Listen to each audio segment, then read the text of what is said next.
Hati-hati. Apalagi sampai kita menuduh melakukan dia nggak benar. Hati-hati, kualat pun.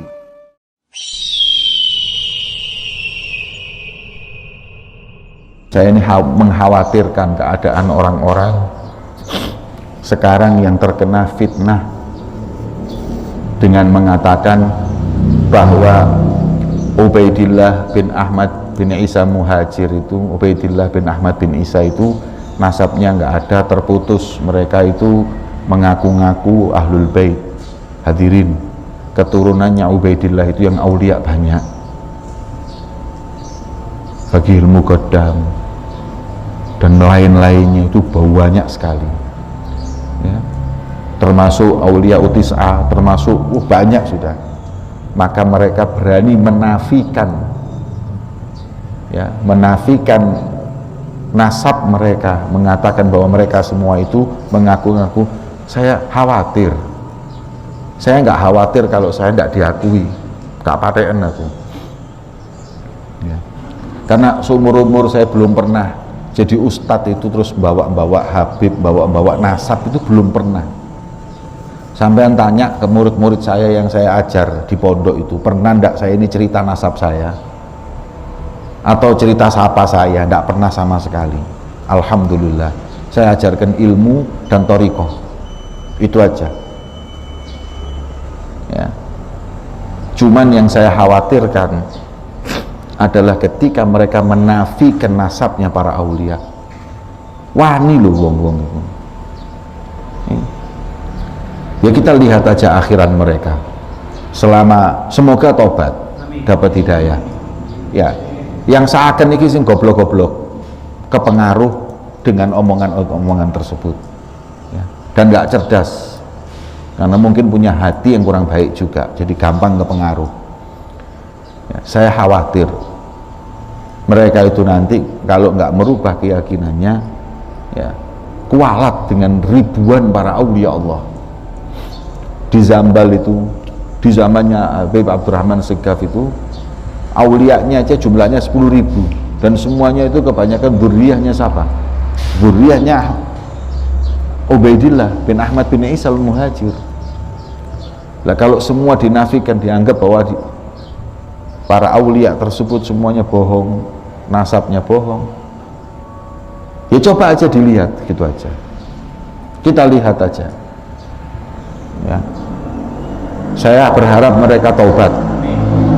Cuman kalau mereka masih nggak mau tobat, ya sudah, kita lihat aja akhirannya ya. Apakah nanti mereka mendapatkan husnul khatimah atau kebalikannya su'ul khatimah ya. Anda jangan cuman gara-gara kekuasaan, jangan gara-gara harta digadaikan ya syariatnya Allah ya. Alhamdulillah, khususnya para Nahdliyin ya, Kiai Haji Miftahul Akhyar sudah mengatakan kalau ada orang Nahdli mengingkari nasabnya Pak Alawi, ngerusak nasab keilmuannya NU. Hanya rujukan kitabnya orang-orang NU banyak juga dari Al-Pak Alawi, seperti kitab apa? Bughyatul Mustarsyidin, itu Habib Rahman Masyhur Pak Alawi. Dan banyak lagi mufti-mufti di Mekah itu Pak Alawi. Kitab Sulamut Taufik yang dibaca di pondok-pondok Jawa itu karangannya siapa? Habib Abdullah bin Husain bin Thair, Pak Alawi. Kalau semua dilangi, apa ndak khawatir? Saya cuman kewajiban saya negor ngingetin. Kalau saya ndak diakui, ndak apa-apa saya. Apalagi kan Ahlul Bait sekarang ndak dapat khumus ghanaim. Habib dulu kalau habaib itu enak, rampasan perang itu dapat. Makanya dulu Ahlul Bait kaya-kaya. Lah sekarang kan nggak dapat lah. Jadi mau ngaku buat apa? Enggak oleh. Mau ngaku buat apa? Enggak dapat. Kalau dapat saya ngaku supaya dapat. Ini nggak dapat, ya sudah. Diakui nggak diakui tetap nggak oleh ya. Jadi seperti itu. Dan saya pribadi kalau punya gelar Habib, punya gelar dzurriyyah dan lain-lain, nggak justru satu kebanggaan, beban. Demi Allah ini beban karena kami meyakini kalau kami dekat sama Allah, taat sama Allah, punya ilmu, berjalan di jalan leluhur kami yang baik, berarti kami ini mulia. Tapi kalau kami justru jauh dari mereka, kami hina. Makanya jangan dikira dengan hal seperti ini menyakiti kita. Enggak sakit saya. Ya. Lagian yang mengakui tidak mengakui juga la yusminu wa la yughni min ju'. Ya. Mau apa terus? Apa saya mau cari kekuasaan ya juga enggak. Nyalono DPR ya enggak. Nyalono ini enggak. Enggak. Ya. Maka daripada itu saya cuma khawatir keadaan mereka. Ya. Yang ancamannya adalah laknat dari Allah Subhanahu wa taala wa su'il khatimah indal maut. Monggo diteruskan. Terus no gak popo. Kalau memang nggak takut, monggo silahkan diteruskan. Saya lihat ini sekarang media ini bahaya. Ada Habib dicaci maki, ada Kiai dicaci maki. Walaupun kadang-kadang kita nggak tahu kebenarannya. Hati-hati. Apalagi sampai kita menuduh melakukan dia nggak benar. Hati-hati, kualat pun. Anda tahu sendiri apa enggak? Ini ada yang dituduh katanya cabul. Anda tahu sendiri apa enggak? Enggak tahu, diam. Jangan main-main. Yang ini katakan, wah ini ngedol agama nih. Anda tahu sendiri apa enggak? Lu kata orang, diam. Jangan tertipu. Aku seakan koni. Nah aku gak belani sopo-sopo. Saya hanya kesian Anda. Kalau Anda membenci seorang ulama yang dia dicintai Allah dan Rasulnya, dadi opo uripmu? Wis dikandani daginge beracun, kualat kon, loro kabeh kon. Maka itu hati-hati hadirin. Assalamualaikum warahmatullahi wabarakatuh. Bismillah, alhamdulillah, ala kulli ni'matillah, wassalatu wassalamu ala rasulillah wa ala alihi wa ashabihi wa mawala, amma ba'dah. Habib Jamal Bagil membela sesama klannya habaib. Jadi jika ada habaib yang sudah terlihat melakukan perbuatan-perbuatan yang dinilai tercela, supaya diam saja. Ini maksudnya supaya jika ada habaib yang berbuat sesuatu yang tidak benar, suatu kesalahan, suatu perbuatan yang menyimpang dari agama Islam, menyimpang dari norma-norma yang ada, supaya didiamkan saja. Enak sekali nih Habib ini.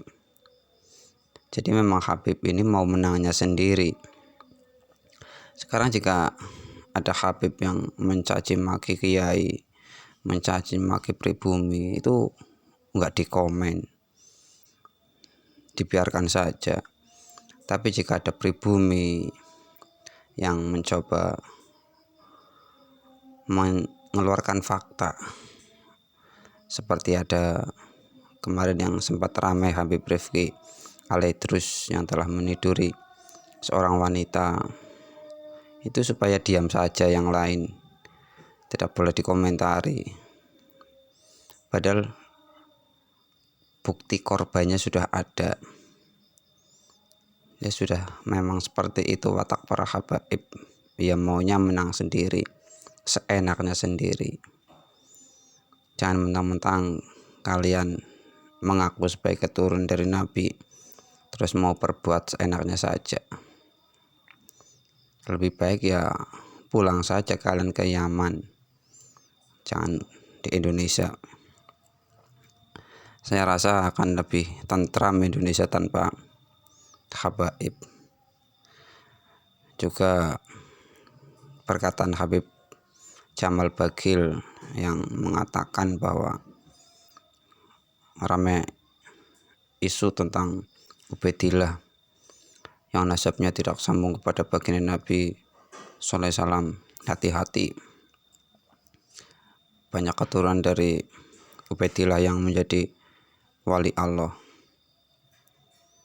bisa kualat kalau sampai membatalkan nasabnya. Ini gimana maksudnya ini?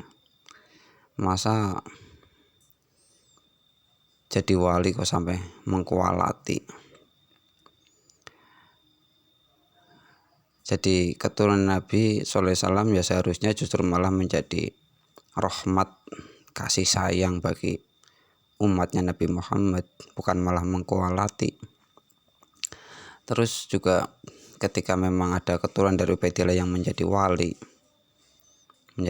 Allah, menjadi kekasih Allah, itu bukan faktor nasabnya, tapi memang karena faktor ketakwaannya. Jadi ketika dibatalkan nasabnya, terbukti batal, terbukti tidak sambung sampai kepada baginda Nabi SAW, ya juga tidak membatalkan kewaliannya, yang saya rasa juga tidak akan mengualati, karena memang itu secara fakta ilmiah mengatakan seperti itu, ada data ilmiahnya. Kecuali jika memang itu hanya sekedar fitnah, itu memang bisa menjadikan kualat kemarahan para wali. Tapi memang jika ada fakta, bukti ilmiahnya, kajian pustakanya menyatakan tidak sambung nasabnya kepada baginda Nabi SAW, ya saya rasa tidak akan mengualati. Justru kalianlah yang ketika ditunjukkan kebenaran masih ngeyel saja, justru kalian yang akan kualat. Saya rasa seperti itu. Jadi jangan sembarangan mau mengatasnamakan baginda Nabi SAW, kalian menjadi keturunannya, lantas endanya saja akan mengakui kebenaran. Padahal ilmu adalah cahaya. Dengan ilmu, dengan ilmiah, semuanya akan menjadi terang, semuanya akan menjadi jelas mana yang palsu dan mana yang asli. Karena seperti itulah, dan juga kebenaran pasti akan mengalahkan kebatilan. Sebesar apapun kebatilan yang telah dirangkai, yang telah ditutup-tutupi, yang telah dimanipulasi, pasti akan terkalahkan juga oleh kebenaran. Kebenaran pasti akan mengalahkan kebatilan, dan kebatilan pasti akan binasa. Itu sudah pasti, karena itu adalah janji Allah di dalam Al-Quran, bahwa innal batila kana zahuqa, bahwa kebatilan pasti akan binasa. Sekali lagi, tolong Habib Jamal Bagil jangan asal mengklaim kualat. Jika memang ada wali Allah yang menjadi rahmat, jangan yang mengolati. Seperti itu saja. Semoga Allah memberi manfaat dari semua ini. Terima kasih. Wassalamualaikum warahmatullahi wabarakatuh.